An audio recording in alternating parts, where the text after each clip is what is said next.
એટલે શું? તો વિશેષણ એટલે સંજ્ઞાના અર્થમાં વધારો કરતું પદ એટલે વિશેષણ. તો સૌથી પહેલા આપણે સંજ્ઞા સમજીએ.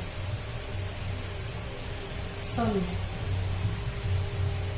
વિશેષણ અને વિશેષ, ખાસ કરીને વિશેષ.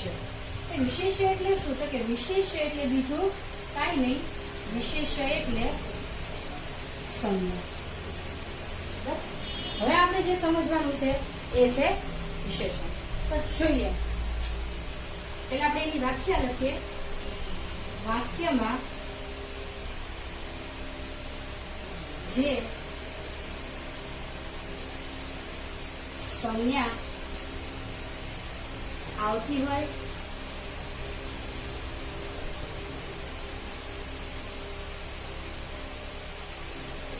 તે સંજ્ઞાના અર્થમાં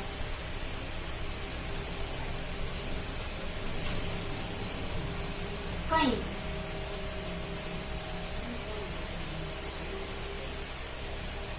વિશેષતા લાવતા જે પદ મુકાય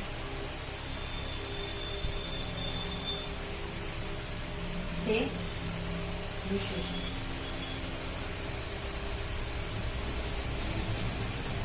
ટૂંકમાં કહીએ તો સંજ્ઞાના અર્થમાં વધારો કરતું વિશેષણ. બરાબર છે? આપણે કયા એક્ઝામ્પલ લઈએ. ઝાડ પરથી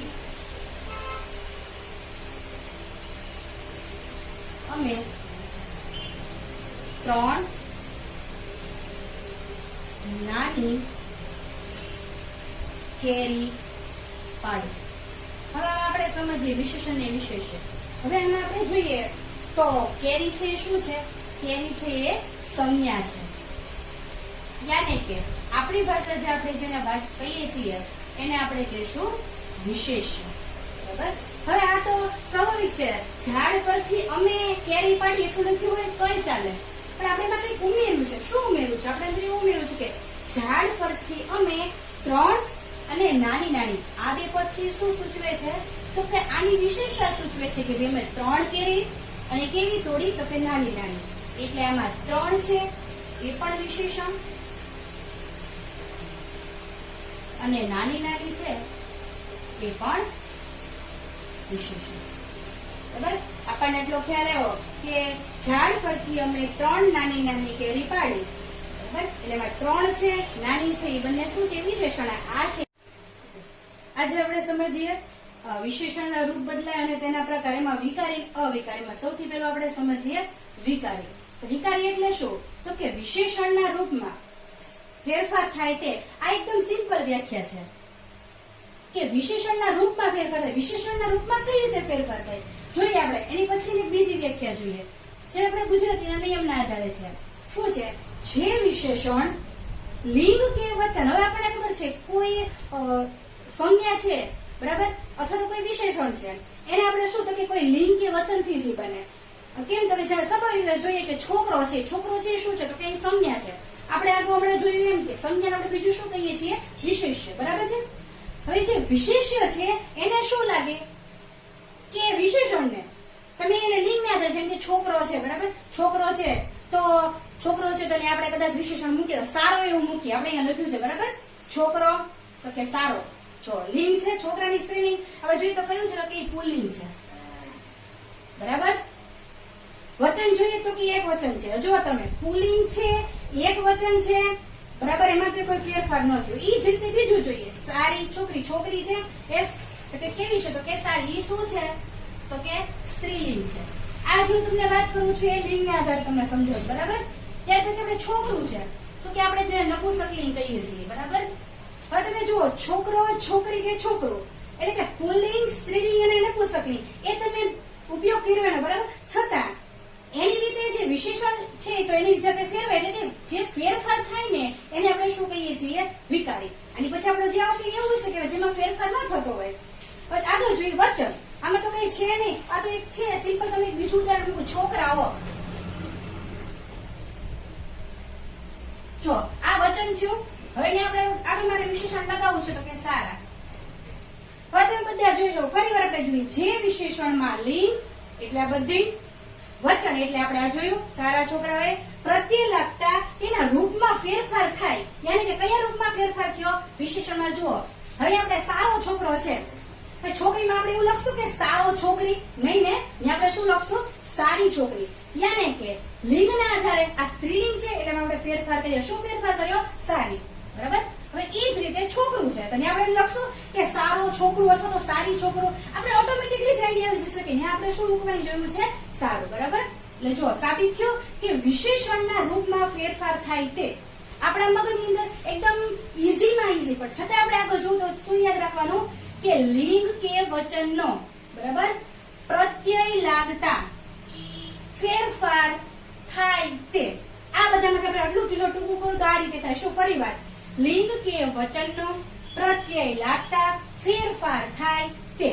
બરાબર. જો સારો છોકરો, સારી છોકરી, સારું છોકરું. એટલે જોઈએ જેમ સંજ્ઞામાં ફેરફાર થયો, યાની કે આ સંજ્ઞા છે. બરાબર. આને આપણે બીજું કયા નામે ઓળખીએ છીએ? આપણે આને વિશેષણ તરીકે ઓળખીએ છીએ. જો એ છોકરો છે એ વિશેષ્ય છે, અહીંયા છોકરી છે એ પણ વિશેષ્ય છે, અહીંયા છોકરું છે એ પણ વિશેષ્ય છે. વિશેષ્ય કયો કે સંજ્ઞા કયો એ એકનું એક જ છે. બરાબર. પણ હવે આપણે સંજ્ઞા છે એવું ભૂલી જવાનું. હવે આપણે વિશેષણ શીખતી વખતે વિશેષ્ય શબ્દ છે આપણે મગજમાં રાખવાનો રહેશે. એટલે અહીં જેમ સંજ્ઞામાં ફેરફાર થયો અને તેના રૂપમાં પણ ફેરફાર થયો, આ એનું રૂપ છે. આ બરાબર. આ શું છે તો કે આ સંજ્ઞા છે અને વિશેષ્ય છે, એના રૂપમાં ફેરફાર થયો. સારો, સારી, સારું અને સારા ફેરફાર થયો. બરાબર. એટલે આપણે આને કહીશું વિકારી. જોયું. ત્યાર પછી આપણે જોઈએ અવિકારી. અવિકારી એટલે શું? વિશેષણના રૂપમાં ફેરફાર ન થાય તેવું પદ. આ એની સરળ વ્યાખ્યા છે. બીજી એની વ્યાખ્યા જે આપણે સાચી વ્યાખ્યા જેને કહીએ છીએ તો કે જે વિશેષણને લિંગ કે વચનનો પ્રત્યય લાગતા તેના રૂપમાં ફેરફાર થતો નથી તે અવિકારી વિશેષણ. જોઈએ આપણે અહીંયા છોકરો, છોકરી, છોકરું અને છોકરાઓ.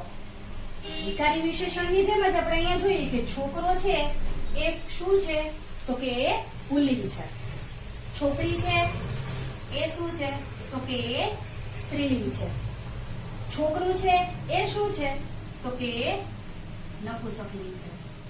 બરાબર. અને આ છોકરાઓ એ આપણે વચનના આધારે લીધું છે તો એ શું છે? બહુવચન છે.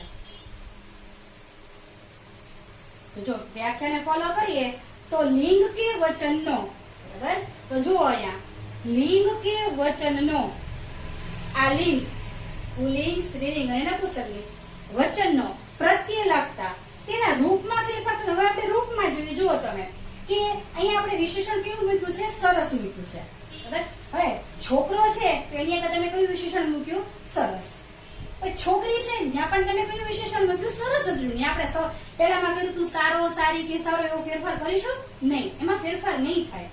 સરસ છોકરી એમ જ રહેશે. એટલે કે સરસ વિશેષણ એ કેવું વિશેષણ છે તો કે એ અવિકારી વિશેષણ છે. એટલે તમે ગમે પુલ્લિંગની આગળ, સ્ત્રીલિંગની આગળ નપુંસકલિંગ, ટૂંકમાં સ્ત્રીલિંગ, નપુંસકલિંગ કે વચનની આગળ તમે એ વિશેષણ મૂકો તો વિશેષણમાં કોઈ પણ પ્રકારનો ફેરફાર થતો નથી. જ્યારે વિકારીમાં શું હતું કે તમે સ્ત્રીલિંગ, પુલ્લિંગ, નપુંસકલિંગ જેમ કે તમે જોયું તો છોકરો, છોકરી, છોકરું છે. બરાબર છે. તેમાં તમે આગળ સારું, સારી, સારું.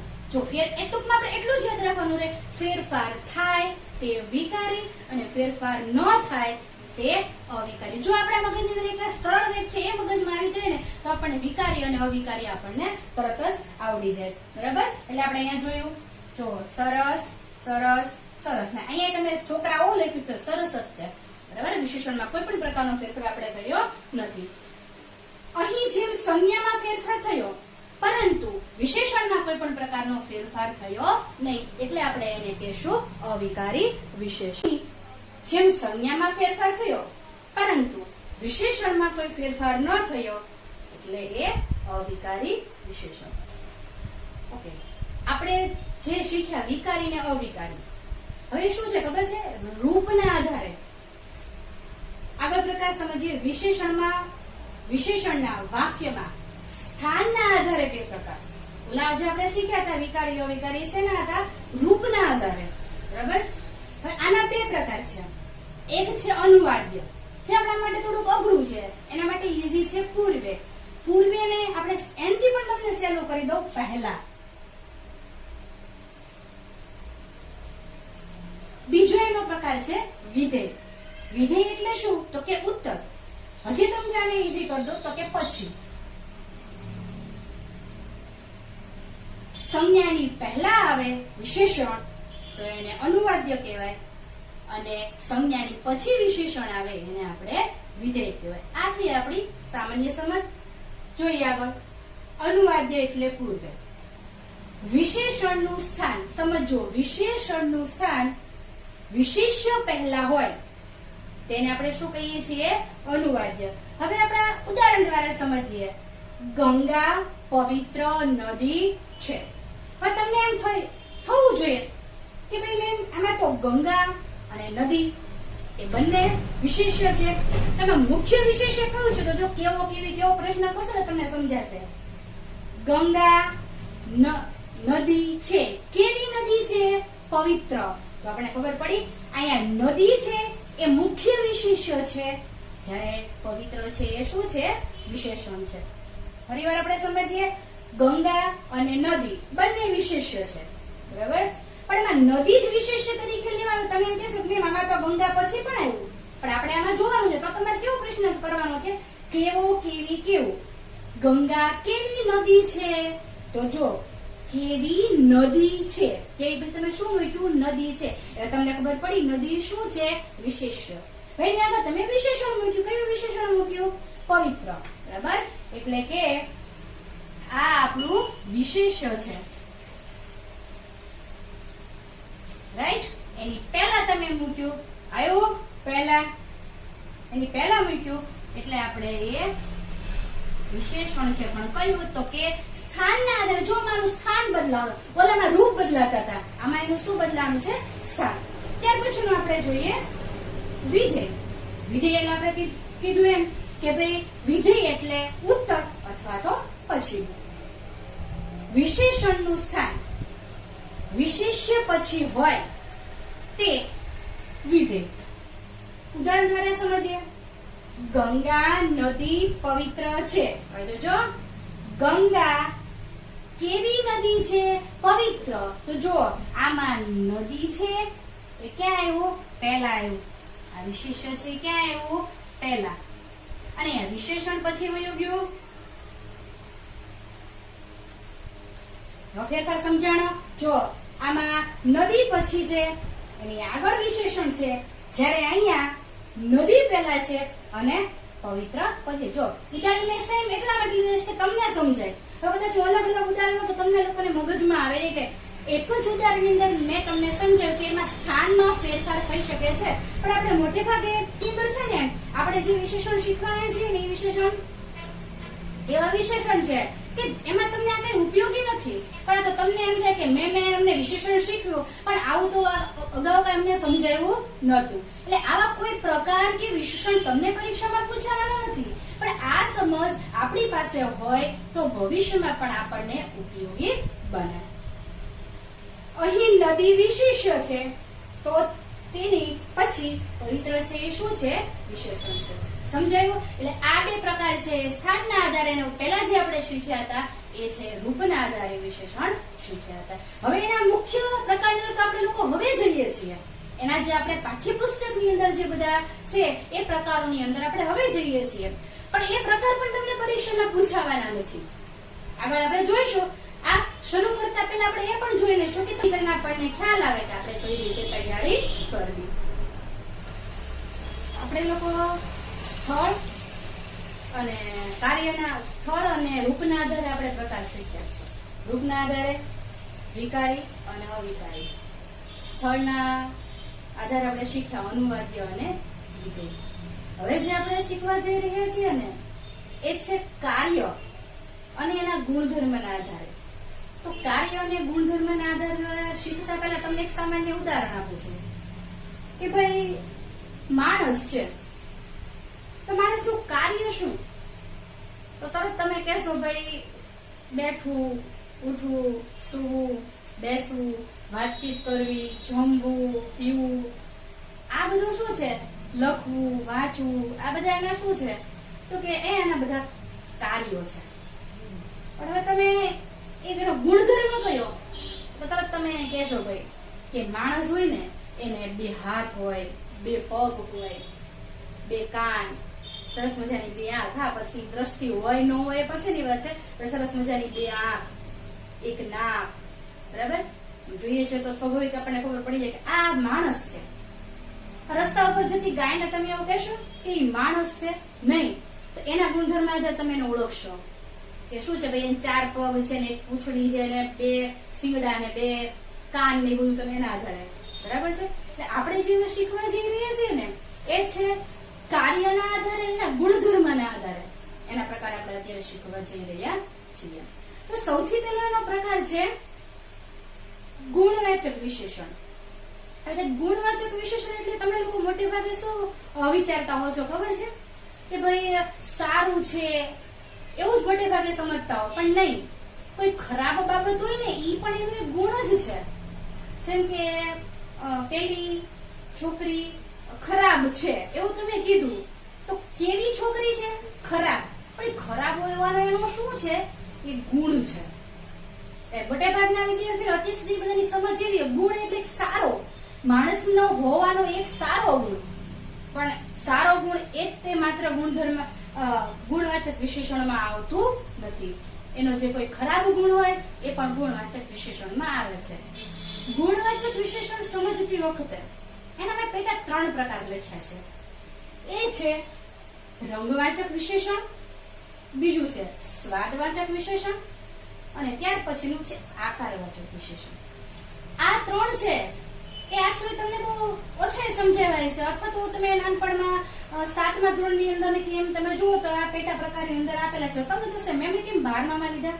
એ એટલા માટે કે આ 3 જો તમને મગજમાં બેસી જાય ને તો તમને તરત ખબર પડી જાય આ એનો ગુણ છે. હું તમને સમજાવું. સૌથી પહેલું છે રંગવાચક વિશેષણ. જો રંગવાચક વિશેષણ તમે લોકો જુઓ છો લાલ ને પીળું ને લીલું, એ તમને કોઈ રંગ આવશે ને તો તમને ખબર પડશે રંગ શેમાં આવે છે?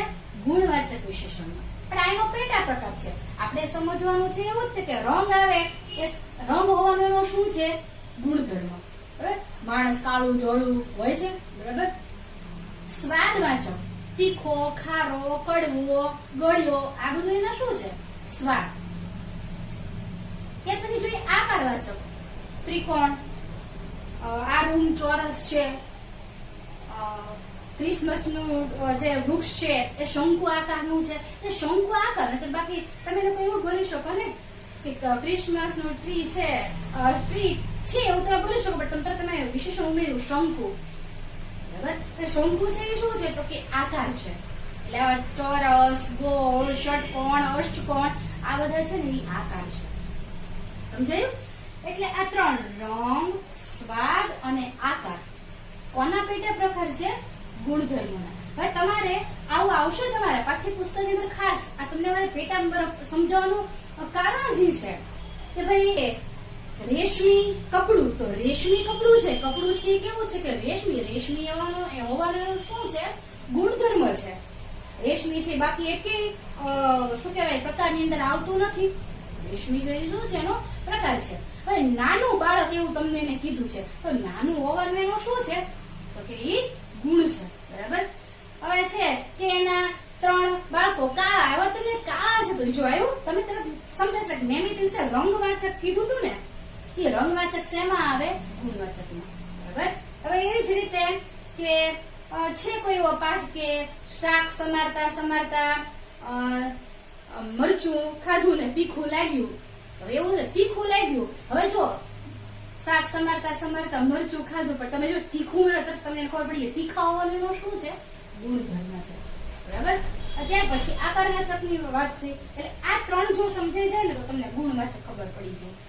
પણ મારે તમને આ પ્રકાર ડીપમાં અને વ્યાખ્યા સાથે એટલા માટે સમજાવવા પડે, આ બધું તમારા મગજમાં જો એકવાર સમજાઈ જાય ને તો તમે ઓટોમેટિકલી વિશેષણ ગોતી શકો.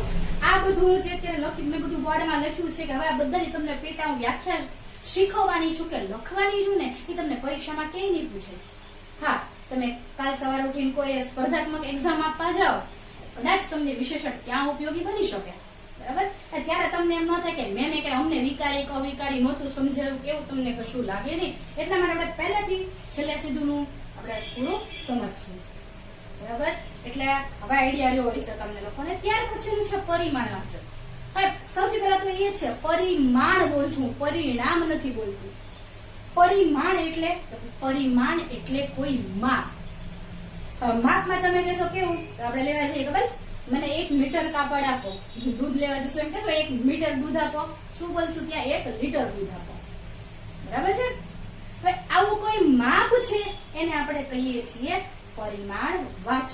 હવે ક્યારેક તમે એવું બનશો, હવે તો સમજો આ તો છે નહીં ને મારા ઘરે આવવાનો સમય થઈ ગયો છે, સ્કૂલે જવાનો સમય થઈ ગયો છે, સવારમાં વહેલી સ્કૂલ સમય હોય એટલે તો બે અચાનક એવું બન્યું કે ઘરમાં દૂધની આવવાની વાર હતી, મારે મોડું થતું, એટલે મમ્મી કદાચ ઘરે જઈને એમ કે આ ગ્લાસમાં થોડું દૂધ આપો ને, તો એ કઈ માપવા બેઠશે. મમ્મી શું બોલ્યા, થોડું દૂધ આપો. તો થોડું પણ એ શું છે, એક પ્રકારનું માપ જ છે, પણ આપણે એને અનિશ્ચિતમાં લઈ લઈએ છીએ, થોડું ઘણું વધારે, સમજાવો ને. આ બધું એક પ્રકારનું માપ જ છે. ટૂંકમાં પરિમાણ એટલે માપ. જો હજી કહું છું પરિણામ નહીં, પરિમાણ.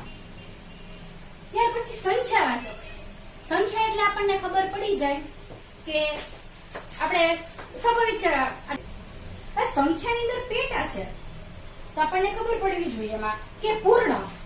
હવે 1, 2, 3 તમે લોકો બોલો ને કેવું કહેવાય, એ પૂર્ણ કહેવાશે. એ જગ્યાએ ક્રમિક.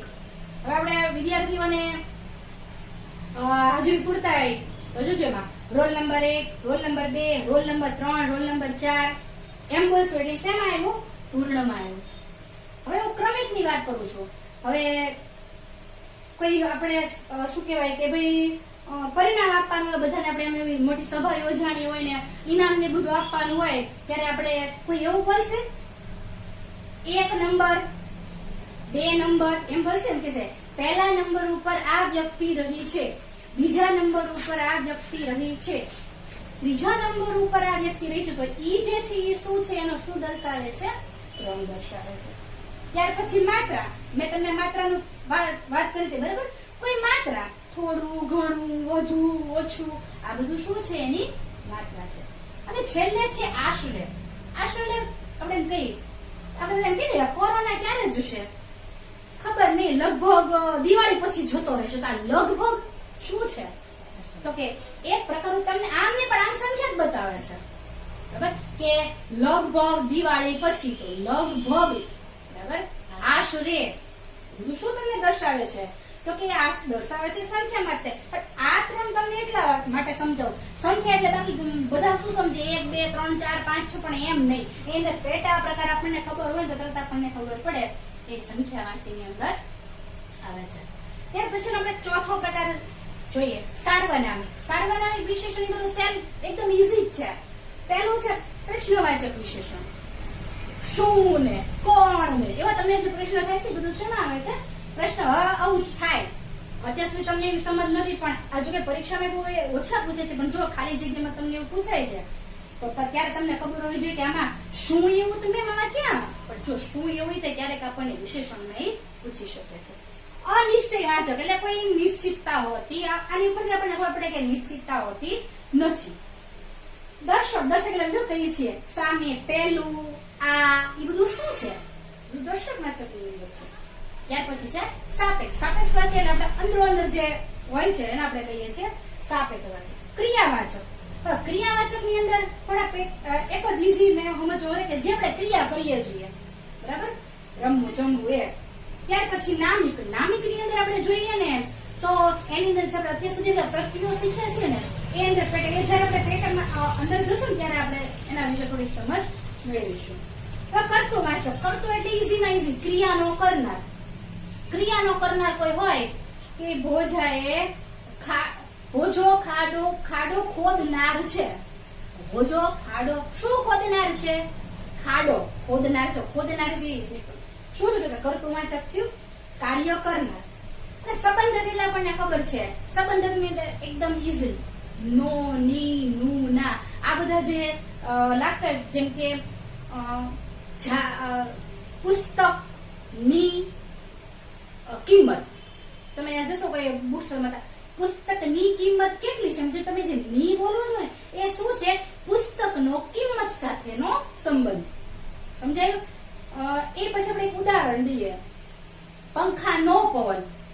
હવે પંખા નો, પંખો અને નો પવન, પંખાનો અને પવનનો વચ્ચે આપણે મૂક્યું નો. પંખાનો કોની સાથે સંબંધ છે? પવન સાથે. બરાબર? હવે આ આપણે 8 પ્રકાર શીખ્યા, એના પેટા પ્રકાર શીખવાના છે. પૂછો તમને આટલી મોટી આ લક મેમ કેમ કરે છે? પણ જ્યાં સુધી આપણે એના પ્રકાર એના વિશે ન હોય ત્યાં સુધી આપણને એને ઓળખતા ન આવડે. જો હું તમને ઉદાહરણ આપીશ ને કે ભાઈ રાતી ગાય છે, તો જો તમે રંગ મગજમાં તરત તમે કહેશો કે આ ગુણધર્મ છે.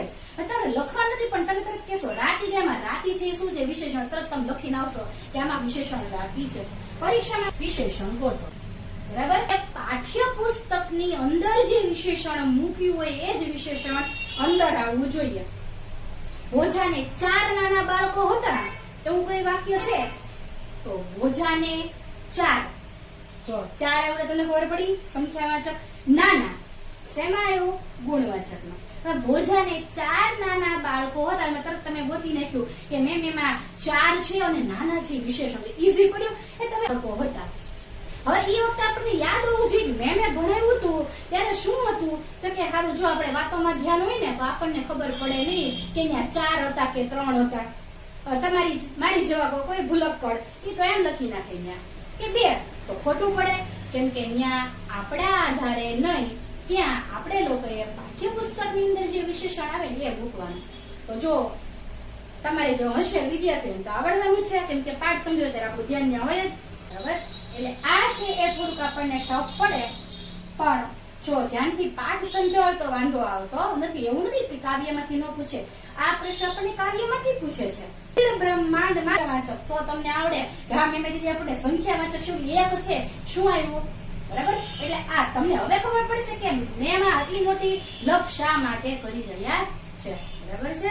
એટલે બની શકે કે આપણને આ બધું કાવ્યમાં પૂછે, કાવ્ય પંક્તિની અંદર પણ આપણે વિશેષણ તો મળી જ રહેવાના છે.